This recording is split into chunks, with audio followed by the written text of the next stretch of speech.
What's up, Taiwan? I'm Yvonne with news from here in Taiwan and around the world. There are less than 60 days left until Taiwan's presidential election. But what the ballot might look like is still unclear. A new poll shows that an alliance of the two main opposition parties could win. But as John Van Trieste reports, time is running out for the parties to form a joint ticket. It's another day on the campaign trail for Ko Wen-je, the man who would be Taiwan's first ever president from outside the ruling DPP or main opposition KMT. But there's a special urgency in today's events.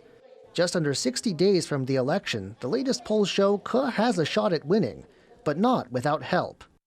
The pollsters are assuming what many voters unhappy with the current government are hoping for, that Ko from the Taiwan People's Party teams up with the other main opposition party, the KMT. They find that a joint ticket would win, but if they don't cooperate, the ruling DPP's Lai Ching-te looks set to claim victory. Still, there's no agreement on any possible team-up. The KMT has its own candidate, Ho Yo-yi. One will need to drop out of the race and run as vice president for a joint ticket to work. And while both sides have come around to the idea of using a poll to figure out who that should be, they still don't agree on the details of how to conduct it. Ko's decided it's now or never. Ko and the KMT have agreed to meet on Wednesday, but the KMT's chair and its candidate Ho Yo-yi are keeping quiet on any details. 还在协商，协商没有中断。国民党已经拿出最大的诚意善意，也希望能够让柯主席能够更积极的加入这样一个团队的行列里面。All eyes then will be on Wednesday's meeting, with polls showing its success or failure could dictate the election and Taiwan's course for the 4 years to come. Kama Xu and John Van Trieste for TaiwanPlus. A reporter in Taiwan says she faced harassment and intimidation after reporting a scandal surrounding one of the country's biggest basketball teams. As Rick Glauer explains, the case has become a rallying point for those pushing to protect press freedom in the country. 捍卫新闻自由，捍卫新闻自由。 Here at a court in New Taipei, free speech advocates are calling for better protection of journalists. It's the first court hearing in a high-profile case in which a Taiwanese reporter says she faced intimidation and harassment for reporting that one of the country's largest basketball teams was getting funding from China, which is illegal here in Taiwan. She's now suing one of the team's ex-managers and 6 others. 特别恶劣的地方是我们看到了他6次对于记者以及媒体机构发动这个诉讼。那这诉讼里面每一次机构这个球团到最后都败诉，机构都胜诉，记者都胜诉，但是他还是坚持不断的这个发起诉讼。那我们认为这就是一种文明的施压，对于记者的施压。 Taiwan's government often touts the country as a protector of free press and a haven for the region's journalists. But the reporters and press freedom advocates here say the reality for reporters is somewhat different. They're calling out the hypocrisy and saying more needs to be done to protect a free press. Andy Xue and Rick Glauer in New Taipei for TaiwanPlus. Chinese fishing boats sailing too close to Taiwan's outlying islands are being seized and sold at auction. Reese Ayers has more. A Chinese fishing boat, caught on video by the Taiwanese Coast Guard, illegally fishing off the coast of Taiwan's outlying islands. 登检查获一艘遮蔽船舶编号，并且正在下网作业的闽全台渔船，在完成调查后，函送海巡署舰队分署裁罚。 The boat's 6 crew members were arrested and have been slapped with fines over $18,000.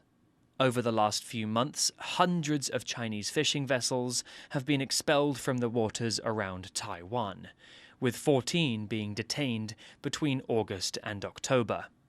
Many such incursions happen around Taiwan's outlying islands. The Matsu archipelago lies about 15 kilometers from China's mainland, and the island of Jinmen just 10 kilometers, where the most recent incident took place. Detained vessels face large fines from the Taiwanese authorities, and their crews can end up doing time in prison. The Coast Guard have also taken to auctioning off seized boats. 在马祖当地也引起了大家的讨论。南竿乡的村长他就是说，他要用公告的这个底价来买。Despite the fines and arrests, many Chinese fishing boats continue operating in Taiwanese waters, prompting the authorities to consider how effective their current deterrents are. Patrick Chen and Reese Ayres for TaiwanPlus. Washington and Seoul have updated a security agreement. The change would help the U.S. mobilize quickly to defend South Korea against an attack from North Korea. U.S. Secretary of State Lloyd Austin is in Seoul for annual security talks with his South Korean counterpart. They've discussed boosting nuclear deterrence and how to begin three-way defense exercises with Japan. The U.S., Japan, and South Korea recently also announced a plan to start real-time information sharing on North Korean missile launches as Pyongyang ramps up weapons tests in the region. The U.S., Korea, and Japan have been looking to step up security cooperation, and information sharing seems to be one of the first steps. For more on how this could affect security in the region, our reporter Jaime Ocon spoke to Jada Fraser, an independent defense analyst based in Tokyo. The US, South Korea, and Japan have agreed to exchange information in terms of operating together. How significant is that? Well, information sharing is really central to allied interoperability. So this step that three countries are taking to streamline information sharing is really essential to improving the way that the United States, Japan, and Korea are able to both detect and track missile launches by North Korea.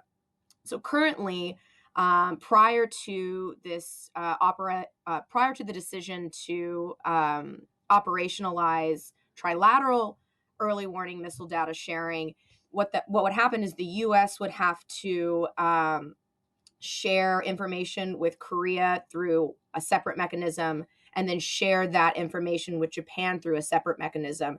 And so what this decision does is essentially link those two separate systems to allow the United States, Korea, and Japan to immediately and seamlessly share information. So after this is operationalized, which is supposed to happen in the next few months, Japan, Korea, and the U.S. are going to be able to more accurately detect and track projectiles, as well as respond to them more quickly. This whole push for trilateral cooperation started with the Camp David summit back in August. Are the United States and Japan and South Korea making headway in increasing that cooperation?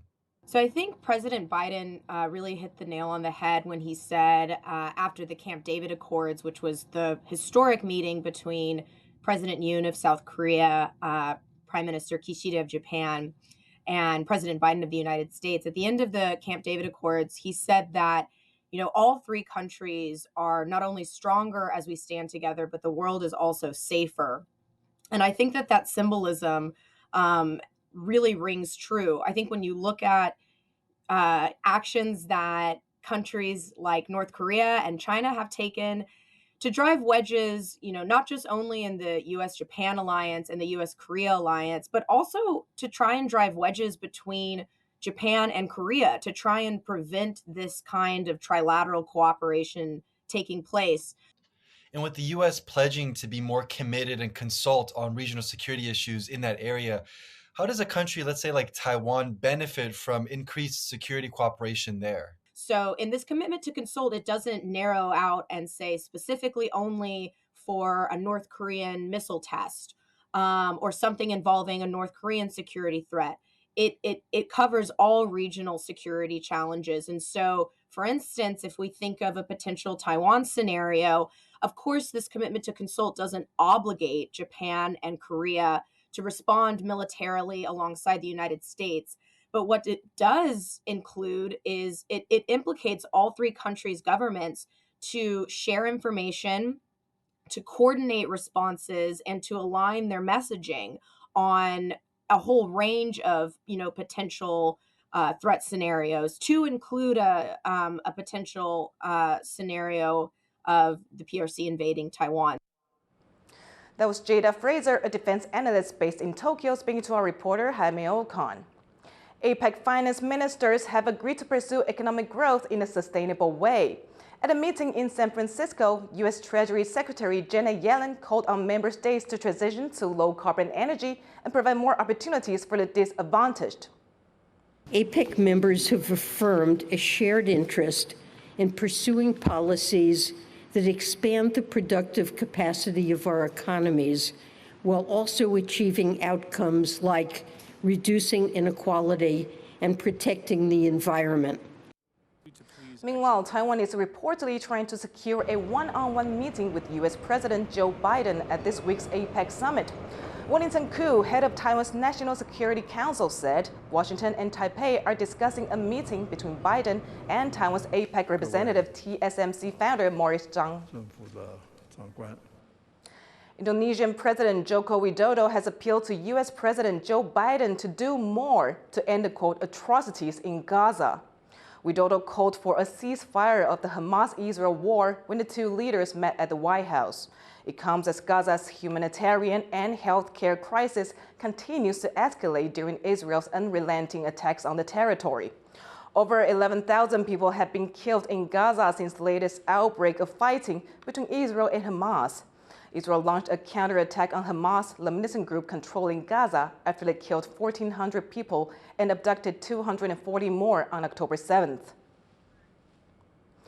A Taiwanese man has been found dead in Cambodia. His body was discovered near the border with Thailand with multiple gunshot wounds to the head. Local authorities said he had been killed 2 days before his body was found. The man has been identified with the surname Wu and has a history of fraud in Taiwan and Cambodia. Local police say he may have been killed over involvement in illegal online gambling. Taiwan's foreign ministry is helping Wu's family collect the body. National Taiwan University is launching a new international semiconductor program. The university's president Chen Wen-zhang says the program will start next year and will recruit 50 to 60 foreign students. The plan aims to cultivate international semiconductor talent amid the growing geopolitical importance of chips.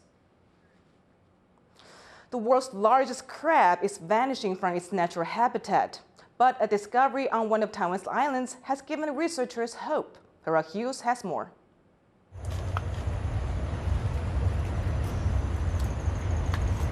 This is the world's largest terrestrial arthropod, the coconut crab.